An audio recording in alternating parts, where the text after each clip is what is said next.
అందరికీ నమస్కారం. మన ఆధ్యాత్మిక భక్తి మార్గం ఛానల్కి స్వాగతం. ఈరోజు శరన్నవరాత్రి మహోత్సవాలలో అత్యంత ముఖ్యమైన 9వ రోజు దుర్గాష్టమి. మంగళవారం ఆశ్వయుజ శుద్ధ అష్టమి నాడు విజయవాడ ఇంద్రకీలాద్రిపై కొలువై ఉన్న శ్రీ కనకదుర్గమ్మవారు శ్రీ దుర్గాదేవిగా భక్తులకు దర్శనమిస్తున్నారు. దుష్టశక్తిని సంహరించి లోకాలను రక్షించిన అమ్మవారి గురించి, ఆమెను ఆరాధించటం వల్ల కలిగే అద్భుత ఫలితాల గురించి ఈ వీడియోలో తెలుసుకుందాం. వీడియో చివరి వరకు చూడండి. శ్రీ దుర్గాదేవి శ్లోకం మరియు దాని అర్థం తెలుసుకుందాం.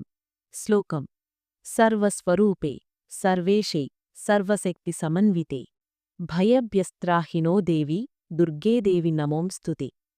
అర్థం: ఓ దుర్గామాత, నీవు సమస్త రూపాలలో సకల దేవతలకు అధిష్టాన శక్తిగా ఉన్నావు.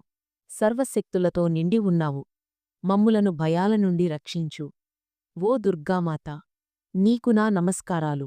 శరన్నవరాత్రులలో అష్టమి తిథినాడు శ్రీ కనకదుర్గమ్మవారు దుర్గాదేవిగా దర్శనమిస్తారు. దుర్గమాసురుడు అనే రాక్షసుణ్ణి సంహరించి లోకానికి శాంతిని ప్రసాదించినందువల్ల అమ్మవారు దుర్గగా వెలుగందారు. దుర్గే దుర్గతినాశిని అనే వాక్యం భక్తుల కష్టాలను బాధలను తొలగించి శుభాలను కలుగజేస్తుంది. శరన్నవరాత్రులలో దుర్గాదేవిని అర్చించటం వలన సకల దుర్గతులు తొలగిపోయి మంచి గతులు లభిస్తాయి.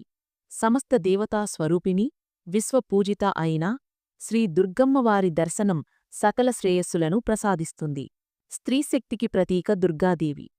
నవరాత్రులలో 9 లోపాలలో పూజలందుకునే జగన్మాత దుర్గాదేవి స్త్రీశక్తికి నిజమైన ప్రతీక.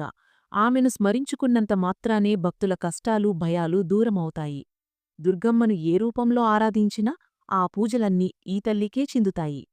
పారాయణాలు, అలంకరణలు, ధూపదీప సేవలు, నైవేద్యాలు వంటి ఉపచారాలన్నీ మన మనసును దైవంపై నిలపటానికి ఉపయోగపడే సాధనాలు మాత్రమే. ఈ సాధనాలను భక్తిశ్రద్ధలతో ప్రయోగిస్తూ ప్రతి ఒక్కరూ అమ్మవారి అనుగ్రహం పొందాలని కోరుకుందాం. ఈ శుభదినాన అమ్మవారి ఆశీస్సులు మనందరిపై ఎల్లప్పుడూ ఉండి దుర్గతులన్నీ తొలగిపోవాలని మనస్ఫూర్తిగా కోరుకుందాం.